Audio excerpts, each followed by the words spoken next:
ये कोई क्लिकबेट नहीं है। यूएस गवर्नमेंट सच में टेररिस्ट ऑर्गेनाइजेशन जैसे काम करती है।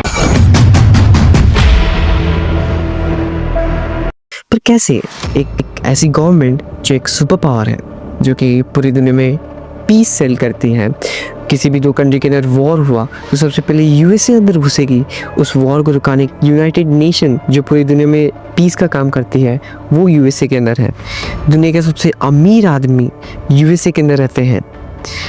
बहुत सारे बहुत बड़े बड़े ऐप्स अमेरिका से ही आए हुए हैं। बट स्टिल एक ऐसी कंट्री जो इतनी बड़ी सुपर पावर है, इतनी अमीर है, इतनी पॉपुलर है, वो एक टेररिस्ट ऑर्गेनाइजेशन जैसे काम करती है और ऐसी मेंटालिटी रखती है। इस वीडियो में हम यही जानेंगे कि कैसे यूएस गवर्नमेंट एक टेररिस्ट ऑर्गेनाइजेशन जैसे काम करती है।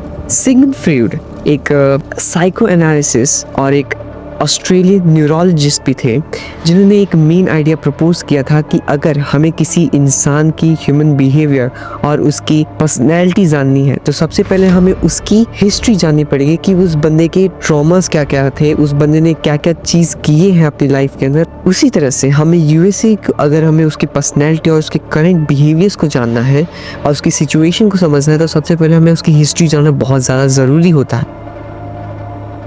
काफ़ी सारे लोग इसमें ये कहेंगे कि यूएसए की हिस्ट्री में उतनी ज़्यादा क्या खास बात है। यूएसए और इंडिया की हिस्ट्री में उतना कोई ज़्यादा फ़र्क नहीं दिखाई देता है, क्योंकि यूएसए और इंडिया के ऊपर ब्रिटिश का ही कंट्रोल था और देन दोनों के ऊपर से ब्रिटिश का कंट्रोल उठता है और दोनों ही इंडिपेंडेंट कंट्री बन जाती हैं। पर मैं एक बात कहना चाहता हूँ कि ये पूरी की पूरी तरह से झूठ है, क्योंकि यूएसए को अभी तक कोई भी इंडिपेंडेंस मिला ही नहीं है। आप लोग अभी बहुत कंफ्यूज हो रहे होंगे, मैं एक्सप्लेन करता हूँ। सपोज इंडिया के ऊपर ने ब्रिटिशर्स ने फिर से कंट्रोल किया है। अब क्या होता है कि चाइना इंडिया के ऊपर इन्वेड करता है और ब्रिटिशर्स को हरा देता है और इंडिया को एक इंडिपेंडेंस नेशन घोषित कर देता है।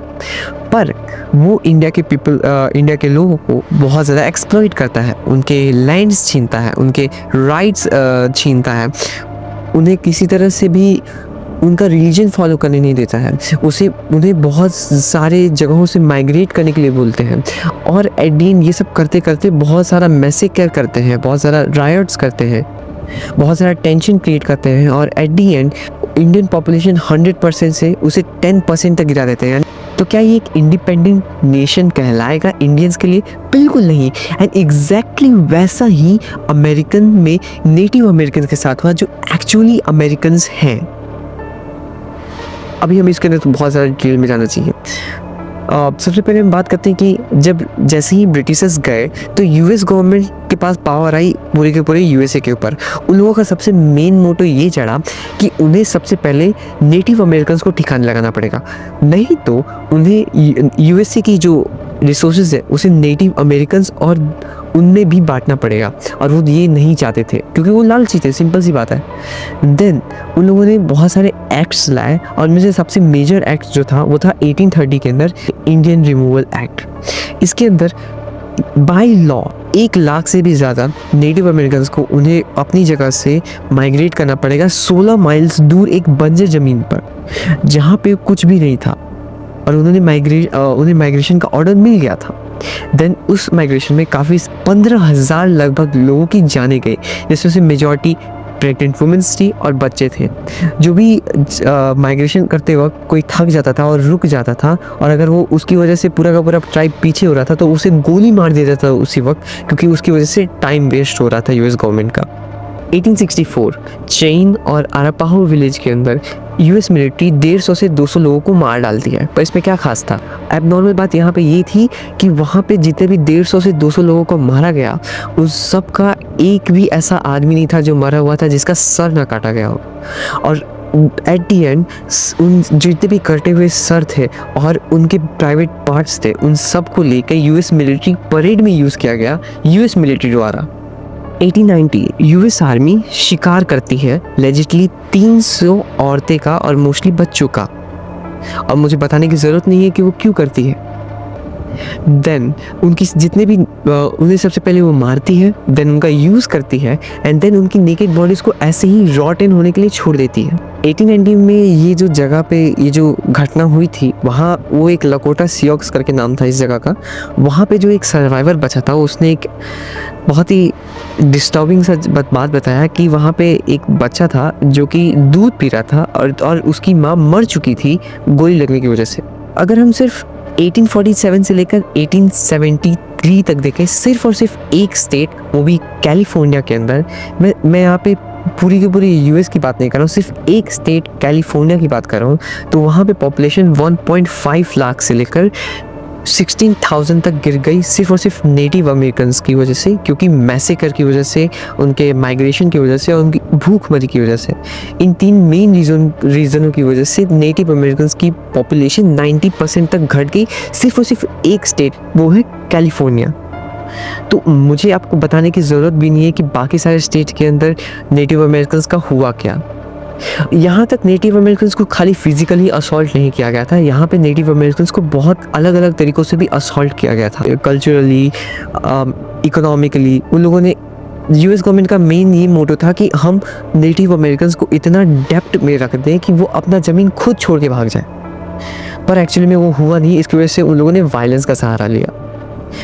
एट दी एंड अगर मैं देखूँ तो उन लोगों ने मेन जो उनके जो सबसे बड़े थ्रेट थे नेटिव अमेरिकन्स के, वो थे उनके बच्चे, कि उनके बच्चे जो बड़े होके उनके खिलाफ होंगे, यूएस गवर्नमेंट के खिलाफ जो मेजॉरिटी, तो वो उनको यूएस गवर्नमेंट के लिए सबसे बड़े थ्रेट थे। इसलिए उन लोगों ने क्या किया, उन लोगों ने उन बच्चों को एजुकेशन देना चालू कर दिया, वो भी यूएस गवर्नमेंट के बारे में, और मॉडर्न टेक्निक्स, मॉडर्न स्टाइल अपनाने को कहा गया और उनकी पूरी कल्चर को डिस्ट्रॉय कर दिया गया उनके बच्चों के माइंडसेट में। ये तो सिर्फ खाली मैं कुछ एग्जांपल्स बता रहा हूँ जो यूएस गवर्नमेंट ने सिर्फ और सिर्फ नेटिव अमेरिकन्स के साथ की थी। बाकी उन लोगों ने तो बहुत कुछ किया है ऐसा। अगर मैं एग्जांपल दूँ तो अफ्रीका के अंदर यूएस गवर्नमेंट ने लिटरली लीगलाइज कर दिया कि हम स्लेव्स बुला सकते हैं अफ्रीका से अमेरिका तक इंपोर्ट करके, और हम उन्हें कैसे भी यूज़ कर सकते हैं, वो भी ऑनर के ऊपर है। यानी इंसानों को एक लाइफ स्टॉक की तरह ट्रीट करना एक यूएस गवर्नमेंट के अंदर एक रूल था बहुत पहले, जो कि अभी हट चुका है क्योंकि पब्लिक प्रेशर की वजह से। उसके बारे में भी हम बात करेंगे कि अभी वो क्या कर रही है। तो अगर मैं सिर्फ और सिर्फ अगर मैं अफ्रीका के इन सारे इंसेवनेस के बारे में ही बात करूं और रेसिज्म के बारे में बात करूं, तो ये पूरी वीडियो नहीं, मूवी बन जाएगी।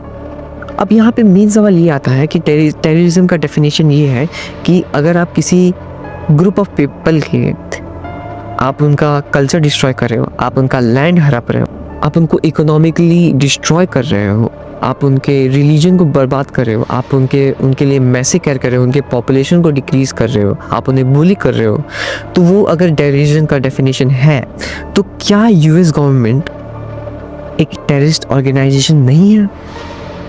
वेल, यहाँ पे काफ़ी सारे लोग आर्ग्यू करेंगे, अरे ये तो पास्ट की बात है कि यूएस गवर्नमेंट बहुत पहले करती थी ये सब, अभी वो बदल चुके हैं, अभी बहुत कुछ पीस के लिए उन लोगों ने बहुत काम किए हैं, ब्ला ब्ला ब्ला। बट मैं एक बात बोलूँ कि ये भी सरासर एक नंबर झूठ है। यूएस गवर्नमेंट का मेन मोटो ही यही रहा है कि वो हर एक एरिया, हर एक पार्ट ऑफ लैंड को हथियाना चाहते हैं। वो उन्हें हर एक जगह पे उन्हें कंट्रोल चाहिए उनका, कैसे भी, politically, physically, military wise, economically wise. अगर उनका बिजनेस वहाँ पे ग्रो कर रहा है, वो किसी भी तरह से, किसी भी हद तक वो उस कंट्री को कंट्रोल करना चाहते हैं जो वो फिज़िकली नहीं पहुँच सकते। जैसे इंडिया हो गया, जैसे एशिया हो गया, और बाकी सारे जो भी कंट्रीज़ हैं हमारे आसपास। यूएसए ने अभी अपनी काम करने का तरीका बदल लिया है, लेकिन उसका मोटो और उसका जो बिलीफ है वो वही है जो उसके बहुत सालों पहले था, उसके स्टार्टिंग के फेज़ में, और वो है पूरी दुनिया पे कंट्रोल पाना और हर जगह हर किसी को अपने अंडर कंट्रोल में लेना। यूएस मिलिट्री की बेसिस वर्ल्ड में, इंडिया में तो एक भी बेसिस नहीं है, लेकिन पूरे वर्ल्ड में मोस्ट ऑफ द कंट्रीज़ के अंदर उसकी मिलिट्री बेसिस है। उनकी खुफिया एजेंसी जैसे CIA, FBI और बहुत सारी सीक्रेट ऐसे एजेंसीज जो हम जानते भी नहीं होंगे, वो बहुत सारी कंट्रीज पॉलिटिक्स डिसीजंस को भी कंट्रोल करती हैं काफ़ी हद। अभी अगर मैं उसका एक प्रैक्टिकल एग्जांपल देना चाहूँ तो यूएस गवर्नमेंट ने अभी ही बहुत सारी कंट्रीज़ इंक्लूडिंग इंडिया के ऊपर बहुत ज़्यादा टैरिफ्स बढ़ा दिए हैं, काफ़ी, क्योंकि वो इकोनॉमिकली भी डिस्ट्रॉय करना चाहते हैं काफ़ी सारी कंट्रीज़ को जो उनको लगता है कि वो उनके पॉसिबल फ्यूचर थ्रेट्स हैं। जैसे चाइना के ऊपर उन लोगों ने बहुत सारा टैरिफ्स लगा दिए, इंडिया के ऊपर टैरिफ्स लगा दिए। पर even if they are terrorist organisation, वो लोग एक ऐसे टेररिस्ट ऑर्गेनाइजेशन है जो कि सिर्फ और सिर्फ वायलेंस का यूज़ नहीं करती, लेकिन अपने दिमाग और अपने पूरे के पूरे पावर जितने भी उनके पास है उन सब का एक प्रॉपर एफिशिएंट वे यूज़ करती है अपने टारगेट को अचीव करने के लिए, जो कि है उनका पूरा अंडर कंट्रोल। जैसे कि अगर मैं एग्जांपल देना चाहूँ तो जिस वीडियो को आप देख रहे हो, जिस ऐप पे देख रहे हो, वो भी अमेरिका का ही है। जो आप इंस्टाग्राम यूज़ करते हो वो भी अमेरिका का ही है। जो चैट जीपीटी आप यूज़ करते हो वो भी अमेरिका का ही है। बहुत सारी टेक्नोलॉजी में अमेरिका पूरी दुनिया से बहुत ज़्यादा ही एडवांस। अगर मैं इंडिया की बात करूँ तो जहाँ पे इंडिया ने 323 करोड़ खर्चा किए हैं जेट इंजन के रिसर्च के अंदर, वहीं पे अमेरिका ने अकेले 8 लाख करोड़ से भी ज़्यादा रुपए खर्चा किए हैं जेट इंजन के रिसर्च में। तो आप समझ सकते हो कि वो मिलिट्री वाइज और वो हर एक फील्ड के अंदर बहुत ज़्यादा टॉप पे रहता है और वो अपनी चीज़ों को अचीव करते जाता है। तो यही बहुत सारे पॉइंट्स हैं जिसकी वजह से मुझे लगता है कि यूएस गवर्नमेंट एक टेररिस्ट ऑर्गेनाइजेशन जैसे काम करती है। अगर आप मुझसे रिलेट नहीं करते हो तो आप प्लीज़ कमेंट करो और एक फेयर आर्ग्यूमेंट करो मुझे कि आप क्यों सही हो, एंड देन मिलते हैं नेक्स्ट वीडियो में।